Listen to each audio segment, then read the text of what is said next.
সিনেমার নায়ক, ফুটবলের খেলোয়াড়ের মতো। আহ আহ, হায় হায়, তারাই আমাদের কাছে পছন্দ, যাদের জীবন এত বেশি নিকৃষ্ট যে সারা বাংলাদেশে বলতেও কি পরিমাণ লজ্জার কথা। সারা বাংলাদেশের টেলিভিশনওয়ালারা যাকে বলে সুপার হিরো, হার্ট থ্রুপ না, সুপার ডুপার হিরো কিং খান, উনি কিং খান, খান না শুধু, খানের মধ্যে তো কিং উনি।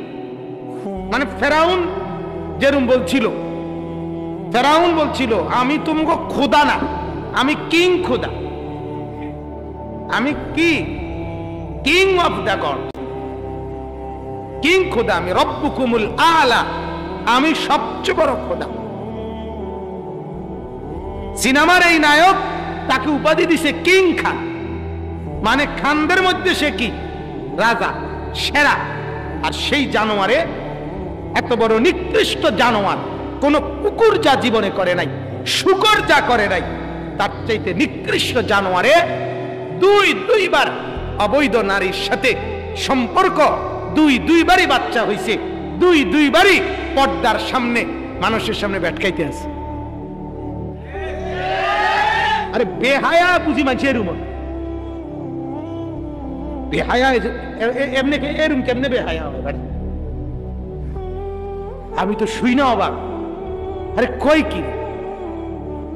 আবার এটা সিনেমা পর্দার সামনে, মিডিয়ার সামনে, লাইভে এটা জাতিকে দেখাচ্ছে, দেখেন আমার অবৈধ সন্তান, বাহ, আমার অবৈধ 2 নম্বর বউ, আগের গাও ফুটতে গেছে অনেক।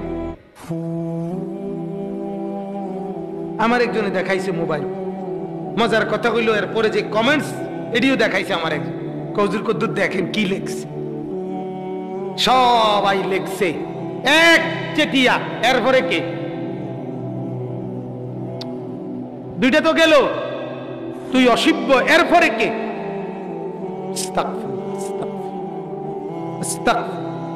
আজকে এমন ঘৃণ্য মানুষ, চরিত্র যাদের, তারা হয়ে যায় আমাদের যুবকদের মডেল।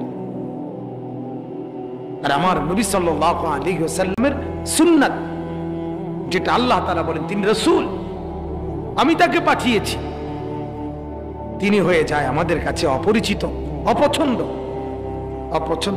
এক সাহাবী নবী সাল্লাল্লাহু আলাইহি ওয়াসাল্লামকে এসে বলতেছেন, ইয়া রাসূলুল্লাহ, আমি আপনাকে খুব ভালোবাসি। আল্লাহ নবী সাল্লাল্লাহু আলাইহি ওয়াসাল্লাম বলেন, আবার বুঝা বলো। আসলেই ওই সাহাবী বললেন, ইয়া রাসূলুল্লাহ, আসলেই দিল থেকে বলছি আমি আপনাকে খুব ভালোবাসি। নবীজি আবার বললেন, আরো ভাইবা বলো, আসলেই ভালোবাসো? তিনি বললেন, হ্যাঁ ইয়া রাসূলুল্লাহ, আসলেই বলতেছি আপনাকে আমি ভীষণ ভালোবাসি। 3 বারের পরে নবীজি বললেন, তাহলে অভাব, দারিদ্রতা, মুসিবত এর জন্য রেডি হও, এর জন্য কি হও, আমাকে ভালোবাসবা, আবার আরাম আয়েশ আর দুনিয়ার রাজপ্রাসাদে থাকবা, হবে না, হবে না। এজন্য এটা বড় কথা, আল্লাহকেও ভালোবাসবা, নবীকেও ভালোবাসবেন, আবার কিছু মুসিবতও সইবেন না। হয় কেমন, কিভাবে হয়? এজন্য আলহামদুলিল্লাহ, এটুকু মুসিবত, কষ্ট, পেরেশানি, এটা আল্লাহ তাআলার পছন্দের লক্ষণ। আলহামদুলিল্লাহ, হাদিসে স্পষ্ট আছে, মান ইউরিদিল্লাহু বিহি খায়রান ইউসিব মিনহু, এটা একটা হাদিস। আল্লাহ তাআলা যার ভালো চান, আল্লাহ যার কল্যাণ করতে চান, তাকে মুসিবত দেন। আমার শায়েখ আল্লামা মুফতি মুশতাকুন নবী সাহেব সবাই বুঝে জানে, উনি ভালো মানুষ, মুসিবত ওনারে ছাড়ে না। এই মামলা, এই পুলিশের হয়রানি, এই মুখের নজরদারি, এই মানে কত কিছু নিয়ে উনি চলে। এই জন্য মুসিবত এটা আল্লাহ তাআলার পক্ষ থেকে নেককারের জন্য পরীক্ষা। আল্লাহ তাআলা এতে করে তার মর্যাদা বুলন্দ করে, মর্যাদা বাড়ায়। কুরআনুল কারীমের মধ্যে আছে নবীজির স্ত্রীরা, নবীজির 9 জন বিবি একত্রে ছিলেন একসাথে। মোট বিবি ছিলেন 11 জন। এর মধ্যে 2 জন নবীজির হায়াত থাকতে ইন্তেকাল করছে, আর নবীজির ইন্তেকাল পর্যন্ত একত্রে জীবিত ছিল 9 জন। স্বাভাবিকভাবে নবীজির ঘরে অভাব, দারিদ্রতা, খানা খাদ্যর কষ্ট লাইগাই থাকত, কমন বেশি ছিল। অথচ নবীজির কাছে দূর দূরান্ত থেকে, চতুর্দিক থেকে গনিমতের মাল, হাদিয়া, উপঢৌকন খুব আসতো। এত কিছু ওনার কাছে আসে, অথচ ওনার ঘরে চুলা জ্বলে না, ওনার ঘরে খাবার নাই, ওনার বিবিরা উপাস, উনি নিজে উপোস। এমন হইতো কেন? আল্লাহ নবী সাল্লাল্লাহু আলাইহি ওয়াসাল্লাম সব দান করে দিতেন, নিজের জন্য কিছুই রাখতেন না, নিজের কথা ভুলেই যেতেন। একটু পরে যে উনার ইফতারের টাইম, একটু পরে যে উনার খাবারের টাইম, বা উনার স্ত্রীরা আছে 9 জন বিবি, এদের কথা ভুলেই যেতেন। তখন একদিন আল্লাহ নবী সাল্লাল্লাহু আলাইহি ওয়াসাল্লামের স্ত্রীরা একজোট হয়ে 9 জন বিবি একটা ছোটখাটো আন্দোলন করছে। ঘরে এই ভিতরে, বাহিরে কোনো মিছিল মিটিং হয় নাই, পোস্টার টোস্টারও করা হয় নাই, এমনিতেই শুধু ঘরে একটা ছোট আন্দোলন করছে। কি? নবীজিকে বললেন, হযরত আয়েশা রাদিয়াল্লাহু তাআলা আনহা এই 9 জনের মধ্যে লিডার আছিল, তো ওনারে সবাই দায়িত্ব দিছে। নবীজি ওনাকেই বেশি ভালোবাসতেন। তো উনি বললেন, ইয়া রাসূলুল্লাহ, আপনি দিন রাত আপনার কাছে কত কিছু আসে আর আপনি দিতে থাকেন, কিন্তু আমরা যে আপনার ঘরে কয়েকজন বিবি আছি, আমরার কথা কি আপনার মনে হয় না? আমাদের কি কোনো ইচ্ছা, আকাঙ্ক্ষা, জরুরত, আমাদের কি এগুলা নাই? তাহলে আমাদের কথা ভুলে যান, আমরা তো কিছুই পাই না, খাইয়া না খাইয়া জিন্দিগি আমাদের কাটে। অতএব আপনার কাছে আমাদের আবেদন, আপনি আমাদেরকে প্রয়োজন পরিমাণ, বেশি না হয়, প্রয়োজন পরিমাণ কিছু বরাদ্দ ঠিক করে দেন, আমাদের খানা খাদ্যের মান আর একটু বাড়াইয়া দেন, বিপত্তি বেলা ডাল হবে না। আল্লাহ নবী সাল্লাল্লাহু আলাইহি ওয়াসাল্লামকে এই তখন আল্লাহ তাআলা কোরআনের আয়াত নাজিল করে জানিয়ে দিয়েছেন, হে নবী, আপনি বলে দেন আপনার বিবিদেরকে, যদি তোমরা দুনিয়া চাও তাহলে যা লাগবে বলো, আমি তোমাদেরকে সব দেব, তবে শর্ত হলো নবীকে ছেড়ে দিতে হবে। নবীকে কি করতে হবে? ছেড়ে দিতে। ইন কুনতুন্না তুরিদিনাল হায়াতাদ দুনিয়া ওয়া যিনাতাহা ফাতাআলাইনা মাত্তি'কুন্না ওয়া উসাররিহকুন্না সারাহান জামিলা। যদি দুনিয়া চাও, মাল সম্পদ, খাদ্য খাবার, গহনা, আসবাবপত্র, কাপড় চোপড়, তো এগুলো বলো, যা লাগবে দিয়ে দেব, কিন্তু শর্ত কি? নবীকে কি করতে হবে? নবীজির স্ত্রী এটা থাকতে পারতেন। আর যদি আল্লাহকে ভালোবাসো, নবীকে ভালোবাসো, আখিরাতকে ভালোবাসো, এই তিনটা বোঝাল। ওয়া ইন কুনতুন্না তুরিদিনাল্লাহ ওয়া রাসূলাহু ওয়াদ দারাল আখির, কিন্তু যদি আল্লাহকে চাও, রাসূলকে চাও, আখিরাতকে চাও, কয়টা? আল্লাহ তাআলা বলেন, তাইলে দুনিয়ার হায়াত সবর করো। দুনিয়ার হায়াত কি করো? যা নিবা যা নিতে চাচ্ছ সব আখিরাতে জান্নাত থেকে নিতে, এখান থেকে পাইতাম। ফাইন্নাল্লাহা আ'আদ্দা লিল মুহসিনাতি মিনকুন্না আজরান আযীমা। আল্লাহ তাআলা বলেন, যদি আল্লাহ এবং রাসূল আখিরাতকে চাও তো আমি আল্লাহ তাআলা এমন নেককার নারীদের জন্য আখিরাতে আজরে আযীম, মহা বিনিময় রেখে দিয়েছি। তাইলে নার্ভাস হওয়ার কিছু নেই। আল্লাহকে চাই, আখিরাত চাই, অথচ কিছুটা কষ্ট হবে না। দুনিয়াতে সব কিছু সুখের মিল হবে না, হবে না। আমার আপনার কোমরের সমস্যা, মেরুদণ্ডের হাড়ে ব্যথা, কোমরের বাম দিক ব্যথা, গলায় সাংঘাতিক সমস্যা, এই সব নিয়ে তো আল্লাহর কথা যদ্দূর আল্লাহ তৌফিক দিচ্ছে বলতেছি। কারণ আমি আল্লাহকে প্রশ্ন করি যে আমি আপনার কি অফারটা করলাম, আমি তো আপনার কথাই বলি, আমার গলায় অসুবিধা হবে কেন? একটা গাড়ির জন্য কোম্পানিগঞ্জ আসবো রাত্রে, না পাইয়া আর কোনোভাবেই পাচ্ছি না। পরে মাহফিলওয়ালারে আবার ফোন দিছি, ওই লেশিয়ারা একটা জায়গা আছে, ওনারে বলছি ভাই আমি তো আটকে গেছি, আমি তো আর গাড়িও পাচ্ছি না, আমি এখন রাত্রে বাকি টাইমও বা কি করবো, আর কতক্ষণ বইয়ে থাকতাম।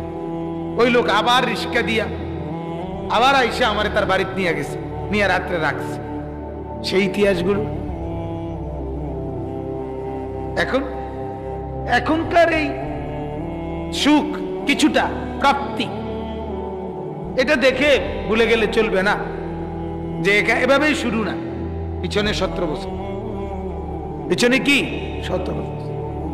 আমার শায়েখ আল্লামা মুফতি মুশতাকুর নবী সাহেব আমার ওই দিন বলতেছে, মাওলানা আপনার জন্য নতুন গাড়ি দেখছি, হুজুরে এই গাড়িটাও হুজুরেই কিনে দিছে। আমার কয় যে এটা আর চলবে না, এটা পুরান, এটা কষ্ট হয় আপনার, তা কয়েকটা নতুন গাড়ি দেখছি আপনার জন্য, এটা আপনার জন্য কিনবো। কত? কয় যে 23 লাখ টাকা। না, ভালো আগাইছে।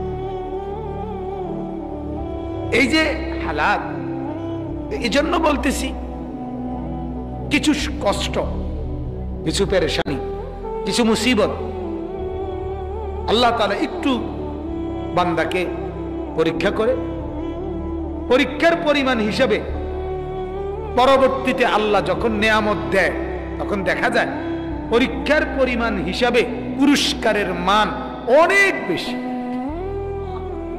কথাটা বুঝছো না? পরীক্ষা নেয় যে পরিমাণ, পুরস্কারের মান কি অনেক বেশি, অনেক বেশি, অনেক বেশি, অনেক বেশি। এজন্য কোনোভাবেই ভুলে না যাওয়া, পিছন ভুলে না যাওয়া। অনেকের এই সমস্যা, একটু যখন মূল্যায়ন পজিশন দেখে তখন পিছন ভুলে যায়। আমি কোত্থেকে উঠে আসছি, আমি কি ছিলাম, এটা ভুলে যায় না। এটা ভুলে না যাও, অতীত ভুলে না যাওয়া, নিজের অস্তিত্ব, শেকড়, শেকড় ভুলে না যাওয়া। এখন তো গাছ মোটা তাজা হইছে, বড় ডালপালা হইছে, সবুজ গাছ পাতায় ভরপুর, শেকড় ভুলে না যাও। এজন্য এটা জরুরি প্রত্যেকের জন্য, দুনিয়ার লাইনেও আখিরাতের লাইনে। পিছনকে ভুলে না যাও, অতীতকে ভুলে না যাওয়া, বরং নিজে মনে রাখা আমি কি ছিলাম। হযরত ওমর রাদিয়াল্লাহু তাআলা আনহু কিতাবের মধ্যে আছে, তিনি যখন খলিফা হইছেন, আমিরুল মুমিনিন, আদা জাহানের বাদশাহ, তখন তিনি মাঝে মাঝে মসজিদে নববীর মিম্বারে বসে উনি বলতেন, শোনো, সাহাবীদেরকে বলতেন সবাইকে, শোনো মদিনাবাসী, তোমরা চিনছো এই উমরকে? মিম্বারে বসে বলতেন, চিনছো এই উমরকে? আমি না সেই উমর যে আমি মক্কায় থাকাকালীন ইসলাম পূর্ব যুগে এক মহিলার বকরি চড়াইতাম, ছাগল। প্রতিদিন আমি বকরিগুলো নিয়ে যেতাম, নির্দিষ্ট চুক্তিতে, একটা টাকা চুক্তি ছিল। কিন্তু যখনই সন্ধ্যা হইতো আমি ফিরতাম, কোনোদিন আমি আমার মহিলা মনিবের ওই মহিলা বকরি গুন্না হিসাব কইরা বুঝাইয়া দিতে পারছি না। 2টা 3টা বকরি ডেইলি হারাই লাইতাম। আমি এতটা বেখবর ছিলাম, দুর্বল ছিলাম যে কয়টা ছাগল গুছাইয়া রাখা বকরি এর দূর ক্ষমতাও আমার ছিল না, বুঝ আক্কল ছিল না। আমার আব্বা খাত্তাব, ওমরের বাপ হযরত ওমর বলেন, আমার আব্বা খাত্তাব আমাকে নিয়মিত বলতো, হায় ওমর ভূত, তোরে নিয়ে আমার বড় চিন্তা, তোর ভবিষ্যৎ কি আছে আল্লাহ কইতে পারে, তুই কয়টা বকরি ঠিক করে রাখতে পারস না, তুই কি হবে, তোরে দিয়ে ভবিষ্যৎ কি হবে। যেই বাবা আমাকে এই বলতেন, আজ ইসলামের বরকতে, কোরআনের বরকতে, নবীর ছোঁয়ায় আজকে আমি যে বকরির হিসাব রাখতে পারতাম না, সেই আমি ওমর আদা জাহানের বাদশা। আজ আমি লক্ষ কোটি কোটি মানুষের হিসাব রাখি, পরিচালনা করি। আল্লাহ তাআলা কই থেকে আমাকে কোথায় আছে, কিন্তু অতীত বলে নাই। নিজেও নিজের অতীত কি করছেন বলছে, নিজের অতীত বলছে। এজন্য আমি খুব বলি, এটা খুব বলি। মাঝে মাঝে আমি অনেকবার বলছি, মাঝে মাঝে আমার মনে হয় যে পরিমাণ যাই কিছু মেহনত হয়, বিনিময়ে মানুষ যে পরিমাণ খাওয়ায়, আমার কাছে এতেই মনে হয় সমান সমান হয়ে যায়। মেহনতে আর উজরত, পারিশ্রমিক মনে হয় আমার কাছে সমান সমান।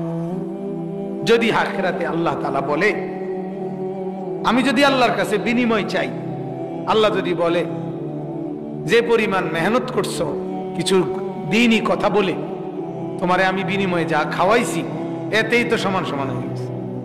আল্লাহ বলো খাওয়াইছি না, তখন যদি না দেয়, আল্লাহ যদি বলে এখন আর কিছু নাই, তখন কি হবে আমাদের? এজন্য ভাই সবাইকে বলি, আমরা সবাই খাস অল্প কয়জন মানুষ আমরা, আলহামদুলিল্লাহ আমি এটা সবসময় আল্লাহর দয়ায় চেষ্টা করি কম বেশি মানুষের সামনে সমানভাবে বলতে। এটাকে নিয়ে কখনোই রাগ করি না। মিয়া আমি এখন কি আর এই বক্তা আসিনি? মানুষ 15-20 জনের সামনে দিছেন আমারে ওয়াজ করতেন, ইতান তো আগের যুগে আসিল, অন কি আর আমি? হ্যাঁ দেখেন না মিয়া আমার এই কথা বলার কি যুক্তিকতা আছে, কি কারণ, কি দরকার? এই জন্য আমরা যারা শ্রোতা আছি, যারা বলছি, আমরা কমপক্ষে আল্লাহর জন্য নিজেদেরকে বানাই নি, ঠিক আছে না? ইনশাআল্লাহ আল্লাহর সন্তুষ্টির জন্য করছি, আল্লাহর জন্য বলছি, আল্লাহর জন্য, আল্লাহর জন্য। ধীরে ধীরে বলতে বলতে, মুখে উচ্চারণ হইতে হইতে এক সময়টা দিলে বসবে, দিলে বসবে। ইখলাস জরুর, ইখলাস জরুর। আল্লাহ চাইলে সেদিনও আমার শায়েখ আল্লামা মুফতি মুশতাকুর নবী সাহেব হযরত আমারে বলতেছে, মাওলানা আমরা কথা কইতেছিলাম, মাওলানা আল্লাহ তাআলার পক্ষ থেকেই মনে হয় গায়েবী কুদরত, যে আল্লাহর ইচ্ছা, দয়া সম্পূর্ণ আল্লাহ করাইছে। এখন শায়েখ আল্লামা মুফতি মুশতাকুর নবী সাহেব হযরতের নামের সাথে আমারও ছোট্ট নাম মিলাইয়া একটা জুটি সারা দেশে মানুষের কাছে পরিচিত। এই যে আল্লাহই বলাইছেন, কোন রকম পাঞ্জাবি দিয়া, টুপি দিয়া, কোট দিয়া, আলগা চৌধুরিয়া কাদরিয়া দিয়া, শু, বিশাল বড় জরি টুপি পাঞ্জাবি, এগুলো দিয়া কিছুই হবে না। যা হবে তা আল্লাহ পাকের ইচ্ছায় হবে, ঠিক না? তো ইজ্জু মান তাশা তুযিল্লু মান তাশা, ইজ্জত দিলে তাও তিনি, বেজ্জতি করলে তাও কি একজন। ইজ্জত তিনি দেন, বেজ্জতি তিনি করেন। পানির তল থেকে বাদশার মসনদে যিনি বসান তিনি যেই আল্লাহ, বাদশার মসনদ থেকে পানিতে সুবান তিনি সেই আল্লাহ। ইউসুফ নবীকে আল্লাহ তাআলা ওই 11 ভাই ফেলে দিছিল পানির তলে, ঠিক না, কূপে। তো আল্লাহ তাআলা পানির তল থেকে উঠাইয়া মিশরের বাদশা বানাইছে। ফেরাউনকে মিশরের বাদশার থেকে টাইনা পানির তলে শুনেছে, ঠিক না?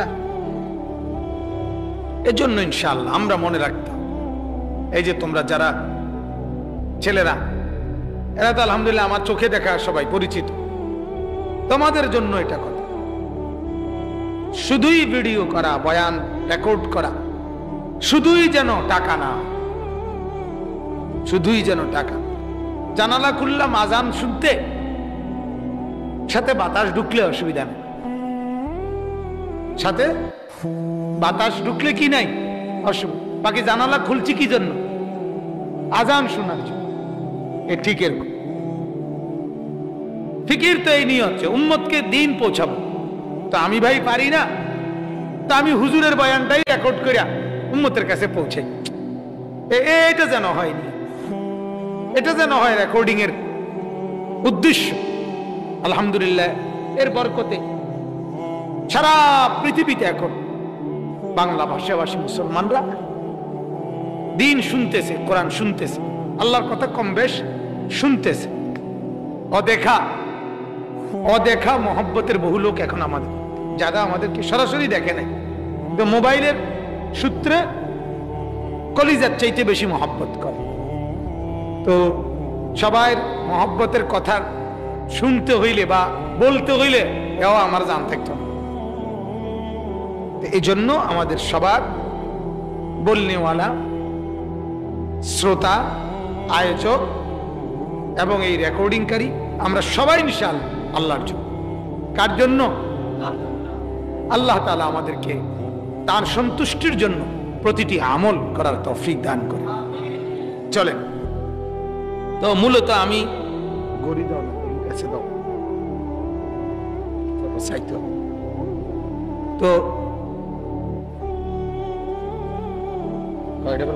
আলো কমে যাবে না, ছোটটা দাও। তো মূলত এখন রবিউল আউয়াল মাস, রবিউল আউয়াল আরবিতে। স্বাভাবিকভাবে এই মাসটা আমাদের প্রিয় নবী সাল্লাল্লাহু আলাইহি ওয়াসাল্লামের জন্ম, বেলাদাত এবং ওয়াফাত, মৃত্যু, এই উভয়টার কারণে আলোচিত। অর্থাৎ যেহেতু এই মাসে প্রিয় নবী সাল্লাল্লাহু আলাইহি ওয়াসাল্লাম আগমনও করেছেন, ইন্তেকালও করছেন, অতএব এটা ব্যাপকভাবে আলোচিত হয়। এই কারণে আমি একটা জিনিস চিন্তা করছি আর কি, নিয়ত করছি। রবিউল আউয়াল মাস শুরু হয়েছে যখন থেকে আজকে 3-4 দিন চলে, শুরুর থেকেই আমার খেয়াল পুরা মাস, এই পুরা মাসটা রবিউল আউয়াল লাগাতার প্রতিদিন যেখানেই বয়ান হয়, আল্লাহ করায়, সবগুলো নবীজির সম্পর্কে আলোচনা ইনশাআল্লাহ।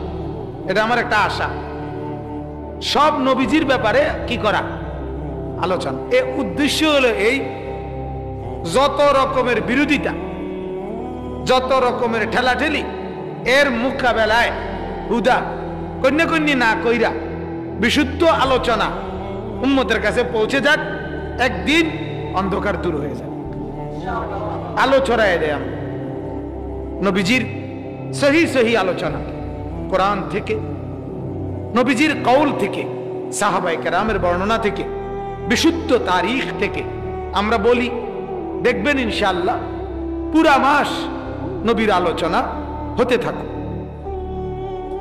এই জন্য যাতে করে আলোচনার বরকতে, বলার বরকতে যেন যাদের মধ্যে কিছুটা বাড়াবাড়ি, সীমালঙ্ঘন আছে, তাদের ভুল যেন শুধরে যায়। আমাদের দেশে, এই হিন্দুস্তানে আল্লাহ নবী সাল্লাল্লাহু আলাইহি ওয়াসাল্লামকে মানার জন্য অনুসরণ করার জন্য, নবীর সুন্নাত, নবীর তরিকায় জীবন গড়বার জন্য পেরেশানি যদ্দুর, নবীরে লইয়া ধাক্কা ধাক্কি তার চেয়ে বেশি। ধাক্কা ধাক্কির অধিকাংশ অনুসরণবিহীন আলগা মহব্বত, আলগা, এটা আলগা শুকনা ভালোবাসা, আলগা মহব্বত, আলগা পিরিত। নাই তো একটা একটা সুন্নত ধরে ধরে, নবীজির একটা একটা আমল ধরে ধরে কেউ যদি নিজেকে সাজাইতে শুরু করত, আমল করতে শুরু করত, জীবন গড়তে শুরু করত, তাহলে এমনিতেই মহব্বত প্রকাশ পেত, ভালোবাসা প্রকাশ পেত। কিন্তু ওই যে আমলের মাধ্যমে ভালোবাসা দেখাবে না, এটা যেহেতু সিদ্ধান্ত, অতএব এই কারণে ধাক্কা ধাক্কি বেশি। আমলের মাধ্যমে সবাই মেসওয়াক করি, তাইলে তো সবার মহব্বত প্রকাশিত হয়। সবাই দাড়ি রাখি, তাইলেই তো মহব্বত প্রকাশিত হয়। হ্যাঁ, সবাই দস্তরখান ব্যবহার করি, তাইলেই তো মহব্বত প্রকাশিত হয়। মৌলানা সাহেব এখন বললেন সবাই সোমবারে রোজা রাখি, তাইলেই তো মহব্বত প্রকাশিত হয়। এইটা না, বরং আলগা মহব্বত, আলগা। অনুসরণ করব না, আমি আমার জায়গায় থাকুন, যেমনে চলি যেমনে আসি। যিনি বিড়ি খায় উনি বিড়িয়ে খাবে, যিনি মুস বড় মুস বড়ই থাকবে, যার দাড়ি ছোট তার দাড়ি ছোটই থাকবে, যার দস্তরখান ব্যবহার করে না করতেই না, যিনি সমান জায়গায় খানা খাবে না তো খাবেই না। এডিরে জায়গা রাইখা আমি আমার খামখেয়ালি মতো চলবো ফিরবো, এডিরে এডির জায়গা রাইখা নবীরে ভালোবাসন যায়নি, এটার কোনো বুদ্ধি আসেনি। এটা কোন এই জন্য তখন কিছু লোকে বুদ্ধি দিছে যে না, আমের ক্লিন শেপ দাড়ি, এটা জায়গা রাইখা ডাইনিং টেবিলে ভাত খাইয়া, কথা বুঝছেন না, অর্থাৎ দাঁত ব্রাশ দিয়া দাঁত মাইজা এডিরে এডির জায়গা রাইখা নবীরে ভালোবাসার একটা সহজ বুদ্ধি হইল আপনি জিলাপি দিতে থাকেন, জিলাপি খাওয়াইতে থাকেন। যত বেশি জিলাপি খাওয়াইবেন তত মহব্বত বাড়বে, কারণ মিষ্টি বাড়লে আপনার মহব্বতও বাড়বে। যত বেশি খিচুড়ির ডেক বাড়াবেন তত মহব্বত বাড়বে, যত বেশি বিরিয়ানির ডেক বাড়বে তত মহব্বত বাড়বে। এটারে মহব্বত বানায় রয়েছে বুদ্ধি কইরা, যে তা করে কেমনে বাইরে রাখুন যায়, কেউ যাতে না ছড়ে, মুসল্লি ভক্ত যাতে কেউ না ছড়ে, দাড়িওয়ালা ভক্ত থাকুক, দাড়ি গাড়ি না ভক্তও কি থাকুক, বিড়ি খাওয়াই না ভক্ত থাকুক, বিড়ি না খাওয়াই না ভক্ত থাক, কেউ না ছড়ুক, সবাই জাগাত থাকুক আমার লগে, সবাই থেকে যায় পাই খারাপ কি। এই কারণে চিন্তা করছে নবীর ভালোবাসাকে একটা ভিন্ন নাম দেই, ভিন্ন একটা টেকনিক করি। এই জন্য নবী সাল্লাল্লাহু আলাইহি সাল্লামের দুরূদ, ভালোবাসা সবকিছুকে আলাদা বানায় দিয়েছে। নবীর উপরে দুরূদ পড়বা, এমনি পড়লে হইতো না, পরিষ্কার বলে দিছে এভাবে দুরূদ পড়লে হবে। নিজে নিজে ভালোবাসায় পড়বেন, একাকী, রাত্রিবেলা, গোপনে, নামাজের সময়, অথবা আগে পিছে, কেউ জানবে না, কেউ শুনবে না। না বলছে না, এটা হইলে মহব্বত হবে না, এটা দিয়ে হইবে না। বরং দুরূদ পড়বেন, তাহলে আগে দোকান উদ্বোধন করেন। দুরূদ পড়বেন, তাহলে ফোলা বিদেশ পাঠাইবার সময় কিছু জিলাপি আনেন, লগে দুরূদ পড়েন। দুরূদ শরীফ পড়বেন, দোকান উদ্বোধনের জন্য এক ডেক বিরিয়ানি করেন, লগে কিছু দুরূদ পড়েন। অর্থাৎ খানার সাথে এটারে মিলাইয়া নিয়া, হ্যাঁ, এটারে একটা আলাদা অনুষ্ঠান বানায়। অথচ দুরূদ শরীফ এটা তো কোনো অনুষ্ঠান না, কথা বলেন। দুরূদ শরীফ কি কোনো অনুষ্ঠান? এটা তো আমল। আমল। নামাজ কি কোনো অনুষ্ঠান? নামাজ একটা আমল কিনা?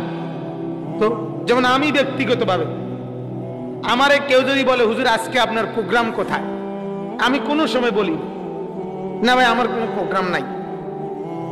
হুজুর কোথায় প্রোগ্রামে যাইতেছেন? না ভাই আমি কোনো প্রোগ্রামে যাচ্ছি না। হুজুর আপনি না মাহফিলে যান? সবসময় তো দিই। আমি তো মাহফিল বলেন, মাহফিলের কি কামড়াইছি? কথা বলেন না কেন? ওয়াজেরই কি কামড়াইছি? ওয়াজ কা প্রোগ্রাম হয়ে গেল, মাহফিল কেন প্রোগ্রাম হয়ে যাবে? কার ঘটনা কিটা? মাহফিলের সমস্যা কি? কথা বলে। ওয়াজের মধ্যে সমস্যা কি? ওয়াজ এই শব্দের মধ্যে অসুবিধা কি তৈরি? কথা কন না কেন ইমাম সাহেব? মাহফিলের মধ্যে কি সমস্যা তৈরি হয়েছে যে মাহফিলের মধ্যে আপনি এটা প্রোগ্রাম বলেন কেন? প্রোগ্রাম অর্থ মাহফিল না, প্রোগ্রাম অর্থ ওয়াজ না। প্রোগ্রাম তো অনুষ্ঠান। অনুষ্ঠান তো আমার বাতখানার অনুষ্ঠান, খতনার অনুষ্ঠান, বিয়ের অনুষ্ঠান, যে কোনো কিছু হইতে পারে। জনসভা, মিছিল, মিটিং, এগুলো তো কি প্রোগ্রাম? কি এগুলা মাহফিল? এগুলা ওয়াজ? তাইলে আমরা এটা বলবো কেন? এটা আমি মানবো কেন? এজন্য আমি কোনো সময় আমার আজকে প্রোগ্রাম বা আমার এখানে প্রোগ্রাম আমি এটা বলি আলহামদুলিল্লাহ বলি। প্রোগ্রাম বলবো কেন? তাহলে আমরা এজন্য চিন্তা করলাম যে আসলে নবীর ভালোবাসা কে ভিন্ন একটা স্টাইল বানায় নিছে, রূপ বানায় নিছে। ভালোবাসা মানে জিলাফি, ভালোবাসা মানে বিরিয়ানি, ভালোবাসা মানে খিচুড়ি, ভালোবাসা মানে দোকান উদ্বোধনের দিন দুরুদ পড়া, ভালোবাসা মানে ফোলা বিয়ের দিন দুরুদ পড়া, ভালোবাসা মানে মেয়ে বিয়ের দিন দুরুদ পড়া, ভালোবাসা মানে ছেলে বিদেশ যাইবার দিন দুরুদ পড়া। না না, নবীর দুরুদ ফোলা বিয়ের লগে না, ফোলা বিদেশের লগে না। নবীর দুরুদ হবে কলিজার সাথে, কলিজার সাথে। এটা কলিজার বিষয়, এটা মহব্বতের বিষয়, এটা ভালোবাসার বিষয়। ইয়া আইয়ুহাল্লাযীনা আমানু সাল্লু আলাইহি ওয়া সাল্লিমু তাসলিমা। আল্লাহ তাআলা বলেন, হে ঈমানদার, তোমরা আমার নবীর উপর বেশি বেশি দুরূদ ও সালাম পড়ো। তো এই সালাত সালাম পড়ো, তো এইটা কোন অনুষ্ঠানের সাথে বলছে আল্লাহ? তাইলে নামাজ আমাদেরকে কোন অনুষ্ঠানের সাথে নামাজ পড়তে বলছে? যাকাত কোন অনুষ্ঠান আমাদের? তাহলে দুরূদ শরীফ অনুষ্ঠান হবে কেন? এটা অনুষ্ঠান হবে কেন? এটা উৎসব হবে কেন? এটা তো আমল। এটা কি বলেন না?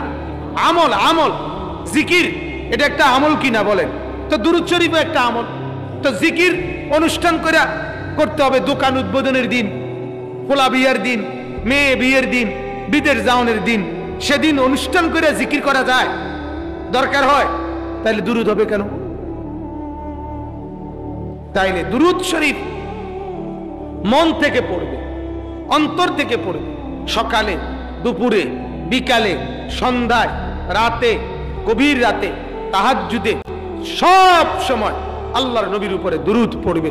এক সাহাবী, হাদিসের মধ্যে আছে, এক সাহাবী নবীকে সাল্লাল্লাহু আলাইহি ওয়াসাল্লাম তিনি, আচ্ছা এই যে আমরা পড়লাম এটা দুরূদ শরীফ নেই, তো জিলাপি দেন। ওই আসে তো জিলাপি দেন। এখন আমি তো দুরূদ শরীফ পড়লাম। এখন আমি যদি 1 ঘন্টা বয়ান করি, আমি তো কমপক্ষে 30 বার কি পড়ি, তো আমার 30টা জিলাপি দিতে হবে না? তো মিষ্টি দেন আমার, বশিরের মতো গুঁড়া মিষ্টি হলে তো একটা কিছুটা পোষানো যায়। আল্লাহ তাআলা আমাদের কাউকে তুচ্ছ করা না, কাউকে অবজ্ঞা করা না। মিষ্টি, বিরিয়ানি, খিচুড়ি এটা কোনো নিষেধের কিছু না। জিলাপির লোকে কোনো দুশ্মনী না। জিলাপি ভালো জিনিস, খান, এখন খান, আপনি সারা বছর খান। মিষ্টি ভালো জিনিস, বিরিয়ানি, খিচুড়ি এ তো কোনো ক্ষতিকর কিছু। প্রশ্ন তো হলো নবীর ভালোবাসা কেন ওইটার সাথে মিশতে হবে? নবী সাল্লাল্লাহু আলাইহি ওয়াসাল্লামের ভালোবাসা আমার দিল থেকে আসার কথা না? আমি যে মুসলমান, আমি যে ঈমানদার, আজকে যে আমরা নামাজ পড়ি, টুপি মাথায় দেই, দাড়ি রাখছি, পাঞ্জাবি পড়ি, লুঙ্গি পড়ি, রুকুই করি, সেজদা করি, এই যে কোরআন পড়ি, এই যে আমরা যা কিছু ঈমান হিসাবে, মুসলমান হিসাবে যত আমল করি, নবীজির বরকতে আমরা এগুলো পাইছি না? তাহলে এত কিছু আমরা যার বরকতে পেলাম, তার জন্য আমারে, তার লাইগা তার নামটা লইতে হইলে আপনারা আমি জিলাপি দেওয়ান লাগবো? ঘটনাটা কিটা? আপনারা একটা প্রলোভন দেখাইতে হইব, আপনারা কিছু খাওয়াইতে হইব, কি লেগে? কথা বলেন না কেন? আপনারা আমি বিরিয়ানি খাওয়াইতে হইব নবীজির জন্য? নবীর ভালোবাসা আপনার মধ্যে আসবে না কেন? আপনি মুসলমান বলতে যে শব্দটা বুঝেন, আজকে আমি আপনি মোমেন বলতে যেটা বলি, আমরা যে কালেমা পড়ছি, আমরা যে নামাজ রোজা জিকির তেলাওয়াত যাই করি, হজ উমরা সবই তো নবীর বরকতে পাইছি। তা এত উপকার যিনি করলো, এত কিছু যার মাধ্যমে আমি পেলাম, ওনার নামটা পড়বেন, ওনার জন্য একটু নাম নিবেন, এর জন্য আপনারে আমি জিলাপি দিয়ে পড়াইতে হইব, নাহলে বিরিয়ানি দিয়ে পড়াইতে হইব। এত ঠেকা পড়লাম কেন? কথা বলেন না কেন? কথা বুঝছেননি আমার কথা? এটা তো এমনিতেই কি আসার কথা, মহব্বতেই তো কি আসার কথা। এটা তো এমনি মনে হওয়ার কথা যে হায় নবী না হলে, তিনি না আসলে আমরা কই পড়ে থাকতাম। নবী সাল্লাল্লাহু আলাইহি সাল্লামের জন্মের আগে যারা পৃথিবী থেকে বিদায় নিছে 570 বছর, সে মানুষগুলো তো ঈমান পায় না। আমি যদি ওই সময় জন্ম নিতাম, আরে চাচা বুঝছেন না আপনি কথা, আপনি যদি তখন জন্ম নিতেন, ঈসা নবীকে যখন আল্লাহ তাআলা আসমানে তুলে নিলেন, আর আমাদের নবী যখন মা আমেনার ঘরে জন্ম নিলেন, তার মাঝখানে 570 বছরের গ্যাপ। 570, ওই সময় 570 বছর পৃথিবীতে কোনো মানুষ জন্ম নেয় নাই, কোনো মানুষ মরে নাই। তো আমি যদি সে সময় জন্ম নিতাম, আমি যদি তখন মরে যেতাম, তো আমি তো ঈমান পাইতাম না, আমি তো ইসলাম পাইতাম না, আমি তো কোরআনের নামও শুনতাম, আমি তো আল্লাহই চিনতাম, সেজদাই তো বুঝতাম না। তাহলে এই নবী আসার বরকতে, আর তারপরে আমারে আল্লাহ পাঠানোর কারণে আজকে আমি নবী চিনলাম, আল্লাহ চিনলাম, আখিরাত চিনলাম, কবর চিনলাম, হাসর চিনলাম, মিজান চিনলাম, ফুলসিরাত চিনলাম, জিকির করি, কোরআন চিনলাম, সেজদা চিনলাম। এত কিছু যাকে দিয়ে পেলাম, তার জন্য আমি মহব্বতে তার নামটাই নেব না, তার জন্য একটু দোয়াই করব না আল্লাহর কাছে? এটা কেমন বেইনসাফি মিয়া, কেমন বেইনসাফি? এটা আপনার আগে ফুটলা দেখান লাগবে, এটা আপনার আগে খিচুড়ি দেখান লাগবে।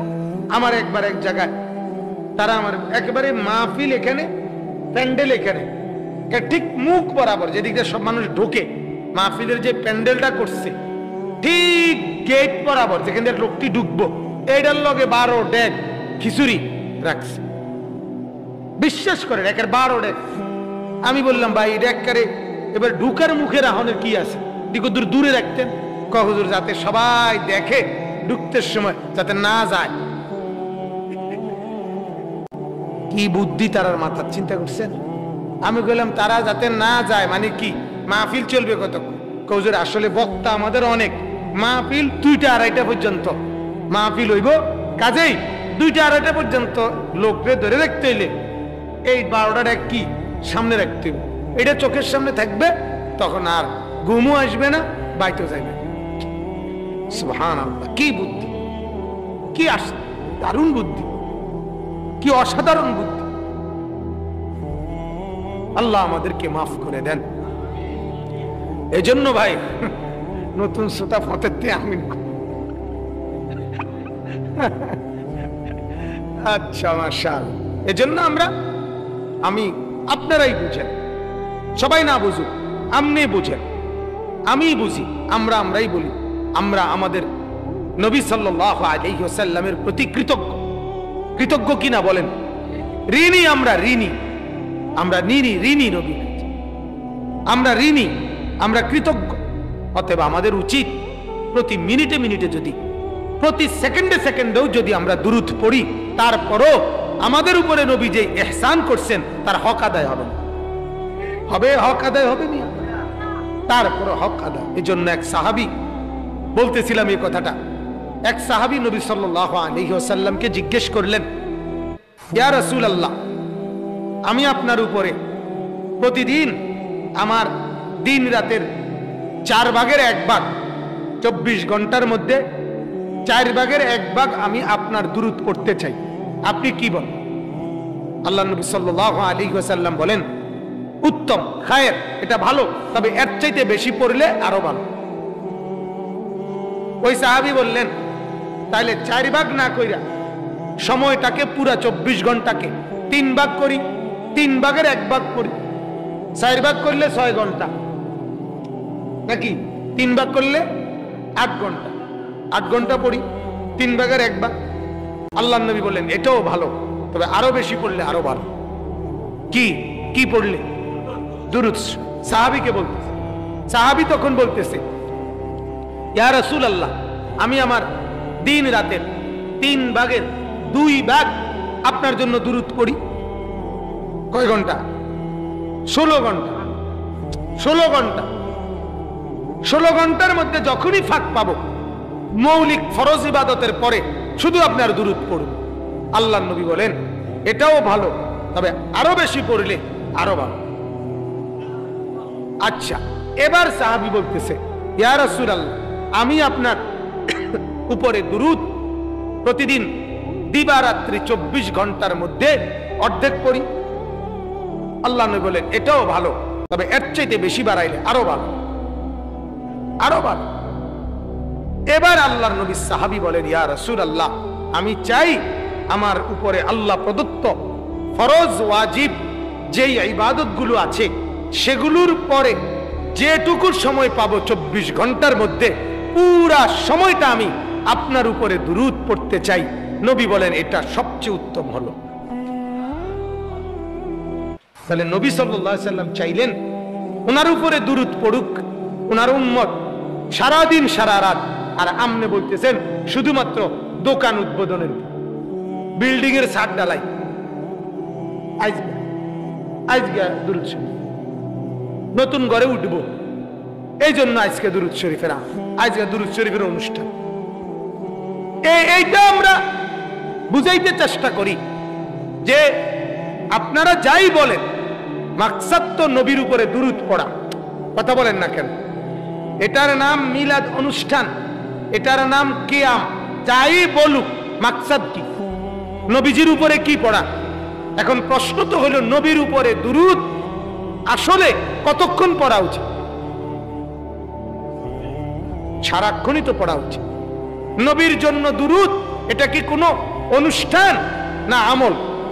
তা আমলকে তো আমলের মতো করা উচিত, এটা তো অনুষ্ঠান না, এটা তো কোনো উৎসব না। আল্লাহ তাআলা আমাদেরকে বুঝার তৌফিক দান করেন, বুঝা মানা সহজ করে দেন।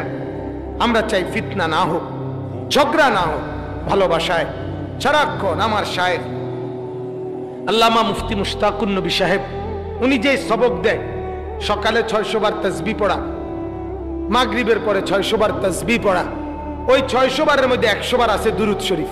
তাহলে সকালে 100 বার, সন্ধ্যায় কি 100, প্রতিদিন 200 বার যিনি দুরূদ শরীফ পড়ে। আর মাসে 15 দিনে কোনদিন কোন অনুষ্ঠানের মধ্যে কেউ আপনার নইলে 3 বার নাইলে 5 বার দুরূদ শরীফ পড়ে, আর যিনি প্রতিদিন 200 বার সকাল সন্ধ্যায় পড়ে উনি দুরূদের বেশি মহব্বত না, উনি নবীর বেশি মহব্বত না।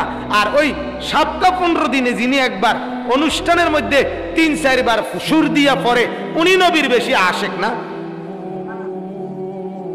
কথা কন না কেন চাচা? কথাটা বুঝছিনি? প্রশ্ন বুঝছিনি? একজনে প্রতিদিন 200 বার কি পড়ে? দুরূদ শরীফ পড়ে। আরেকজনে 15 দিনে একবার একটা অনুষ্ঠানের মধ্যে নইলে 3 বার বা 5 বার দুরূদ পড়ে। তাহলে কে বেশি নবীর প্রিয়? এটা সহজ কথা না। আল্লাহ নবী সাল্লাল্লাহু আলাইহি ওয়াসাল্লাম বলেন যে আমার উপরে বেশি দুরূদ পড়বে কিয়ামতের দিন সে আমার তত কাছে থাকবে। আউলান নাসি বি ইয়াউমাল কিয়ামা আকসারুহুম আলাইয়া সালাহ।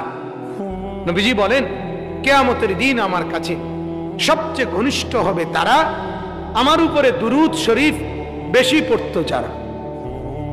আল্লাহ নবী সাল্লাল্লাহু আলাইহি সাল্লাম বলেন রাগিমা আনফু রাজুলিন যুকিরতু ইনদাহু ওয়া লাম ইউসাল্লি আলাইয়া।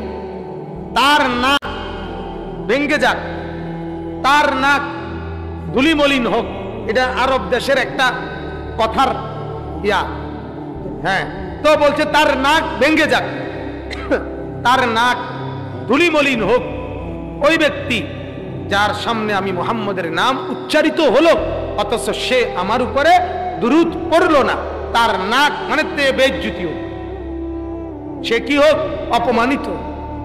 তাহলে নবী সাল্লাল্লাহু আলাইহি ওয়াসাল্লাম চাচ্ছেন যখনই আমার নাম তখনই দুরূদ, তখনই কি দুরূদ। এখন সারা দিন রাতে সপ্তাহে নবীজির নাম উচ্চারণ করা, বলা, নবীজির নাম উল্লেখ করা উচিত সপ্তাহে একবার একটা অনুষ্ঠানের মাধ্যমে, মাসে একবার। তাহলে নবীর নাম প্রতিদিনই তো বলা উচিত। আজান প্রতিদিন হয়, নবীর নাম তাহলে প্রতিদিন হয়। একামত প্রতিদিন হয়, নবীর নাম প্রতিদিন হয়। হয় কি না বলে? আজানে নবীর নাম আসেনি, একামতে নবীর নাম আসেনি, নামাজে নবীর নাম আসেনি। আল্লাহুম্মা সাল্লি আলা মুহাম্মদ, ওই যে আত্তাহিয়াতুর পরে যে আমরা পড়ি, এটা আছে কিনা বলেন? তাইলে নবীজির নাম আজানে, একামতে, আত্তাহিয়াতুর পরে প্রতিদিন যদি এতবার 5 বার উচ্চারণ হয়, এবারে প্রতিদিন পড়া হয় 5 বার, 5 বার তো না, আজানে না হয় 5 বার, কিন্তু আমাদের এখানে আজান যেই টাইমে হয় সারা দেশে তো ওই টাইমে হয় না। 5 ওয়াক্ত আজান সারাক্ষণই হয়, সারাক্ষণই কেউ না কেউ নামাজ পড়ে। আবার এক এক মসজিদে নামাজ পড়ে হাজার হাজার লোক, শত শত লোক। তাহলে সারা পৃথিবীর কত কোটি মানুষ প্রতি মিনিটে মিনিটে নবীর নাম বলতেছে, সেখানে আপনি এটাকে কমাইতেছেন কেন? কমাবেন কেন? আল্লাহ তাআলাই তো ইন্তজাম করছে তার বন্ধুর জন্য দুরূদ সারাক্ষণ, সারাক্ষণ কিনা, তো আপনি এটারে অনুষ্ঠানের লগে লাগাইতে হবে কেন? কেন নবীর দুরূদ আল্লাহ তাআলা যেভাবে দিছেন এভাবে পড়লে হয় না? আল্লাহ তাআলা আমাদেরকে বুঝার সহজ করে দেন। আমি কারোর সাথে তর্কের জন্য, ও কেউ আমার বলবে আপনি আসেন 1 লক্ষ টাকা চ্যালেঞ্জ, অমুকখানে বাহাস হবে, প্রধানমন্ত্রী থাকবে, তারপরে দিয়া ভারতের প্রেসিডেন্ট থাকবে, জাতিসংঘের মহাসচিব থাকবে, সেখানে আমি উড়ে এলাম না? আপনি উড়ানের দরকার নাই, আপনিও বুঝান আমিও বুঝাই, যে যা বোঝে। আমার কথা ক্লিয়ার, কথা বুঝেন নাই? জনগণ লই এই তো মুআমালা, শ্রোতা নিয়া মাহফিলের, আমিও শ্রোতারে বুঝাইছি, এবার আপনিও বুঝান। আল্লাহ পাক শ্রোতার দিলে যার কথার মধ্যে বুঝ দেয়, এটা আল্লাহর ইচ্ছা, ঠিক কিনা বলেন? আর কিত্তামানের লাগে 1 লাখ টাকা আপনার দিয়া আপনার লগে বহস করার কি দরকার? 1 লাখ টাকা দিয়ে আমার মাদ্রাসার মধ্যে খরচ করলে অনেক ফায়দা হয়। কি কম, কি দরকার আমি আপনার টিয়া খাবানো আন্তাজি? দরকার কি? আমি যেদূর পারছি বলছি, আমার ভুলটা আপনি ধরে দেন, ধরে এবার পাবলিকরে বলেন, বললে এবার পাবলিক যদি বলে না ঠিকই কইছেন হুজুর, আগের হুজুর একটা ভুল ছিল, ঠিক আছে, অসুবিধা কি? এবার আমনেরটা মানবো, কথা বলেন না কেন? এই জন্য আমরা প্রত্যেকে ইনশাআল্লাহ রবিউল আউয়াল মাসেও আমরা নবীকে ভালোবাসি। রবিউল আউয়াল মাস ছাড়া অন্য মাসেও আমরা নবীকে ভালোবাসি। রবিউল আউয়াল মাসেও আমরা মেসওয়াক করি, অন্য মাসেও আমরা মেসওয়াক করি। রবিউল আউয়াল মাসেও আমরা দস্তরখান বিছাই, অন্য মাসেও আমরা দস্তরখান বিছাই। রবিউল আউয়াল মাসেও আমরা দাড়ি রাখি, অন্য মাসেও আমরা দাড়ি রাখি। কাজে ভালোবাসি সারাদিন, ভালোবাসি সারাক্ষণ, ভালোবাসি সারা মাস, ভালোবাসি সারা সপ্তাহ, ভালোবাসি সারা বছর, সারা জীবন। আল্লাহ তাআলা আমাদেরকে বুঝার তৌফিক দান করুন। চলেন এই আয়াতটা তরজমা বলি, তাইলে আমার কথা শেষ। সূরা তাওবা 128 নম্বর আয়াত, কুরআনুল কারীমের 11 নম্বর পারা 9 নম্বর সূরা, নবীজির আলোচনা। আল্লাহ তাআলা বলতেছেন, লাকাদ জাআকুম রাসূলুম মিন আনফুসিকুম। আল্লাহ তাআলা একটি আয়াতে, এই আয়াতটির মধ্যে পুরা কোরআনে আল্লাহ তাআলা আমাদের নবীর আলোচনা অনেক করছেন, অনেক, এত বেশি করছেন পৃথিবীর কোন মাখলুক নবীজির আলোচনা কোটি ভাগের আল্লাহ পাক যে দূর করছেন তার কোটি কোটি ভাগের 1 ভাগও করতে পারবেন। আল্লাহ যা বলছে এর মধ্যে এটাও একটা। আল্লাহ তাআলা বলেন, শোনো, মুহাম্মদ নামে যেই লোকটি তোমাদের কাছে আসছে তিনি কে জানো? আল্লাহ তাআলা বলে, লাকাদ জাআকুম, অবশ্যই তোমাদের কাছে যিনি এসেছেন তিনি কে শোনো। আল্লাহ বলেন, আমি বলতেছি শোনো, তিনি হলেন 1 নাম্বার রাসূল। তিনি কি? লাকাদ জাআকুম রাসূল, যিনি এসেছেন তিনি রাসূল। তিনি কি? রব্বুল আলামিন বলেন আমি তাকে রাসূল বানিয়ে পাঠিয়েছি। আর আমি যাকে রাসূল বানাই তার সব কিছু আমি আল্লাহই সাজাই। তার হাসিটাও আমি সাজিয়ে দিয়েছি, তার চোখটা আমি সাজাইছি, তার কান আমি সাজিয়েছি, তার জবান আমি সাজিয়েছি, তার প্রতি বিন্দু কদম কদম নড়াচড়া আমি আল্লাহ সাজিয়ে দিয়েছি। কেন? তিনি যে আমার রাসূল, তিনি যে রাসূল। লাকাদ জাআকুম রাসূল, রব্বুল আলামিন বলেন আমি যাকে পাঠিয়েছি তিনি রাসূল। এজন্য আল্লাহ রব্বুল আলামিন আল্লাহর নবীর সব কিছু আল্লাহ তাআলাই সাজায় দিয়েছেন। কোরআনুল কারীমের মধ্যে আল্লাহ তাআলা বলেন আল্লাযীনা ইয়াত্তাবিউনার রাসূলান নাবিয়াল উম্মি, আল্লাহ বলেন মানুষরা শোনো, মুহাম্মদ নামে যাকে আমি পাঠিয়েছি তিনি আমার রাসূল, তিনি আমার নবী, তিনি উম্মি। এই উম্মি শব্দের অর্থ আল্লাহ বলেন জগতের মানুষ জ্ঞানের কথা বলে শিক্ষিত হয়। মানুষ মানুষকে জ্ঞানী বলে দুই ভাবে, হয়তো কোনো লেখনী থেকে, কোনো বই থেকে নিজে পড়ছে কিংবা লিখছে, আর নয়তো কারো খান থেকে শুনে তারপরে বলছে। রব্বুল আলামিন বলেন আমার বন্ধু দুনিয়ার কোনো লেখা লিখতেও পারে না, দুনিয়ার কোনো লেখা দেখে দেখে পড়তেও পারে না।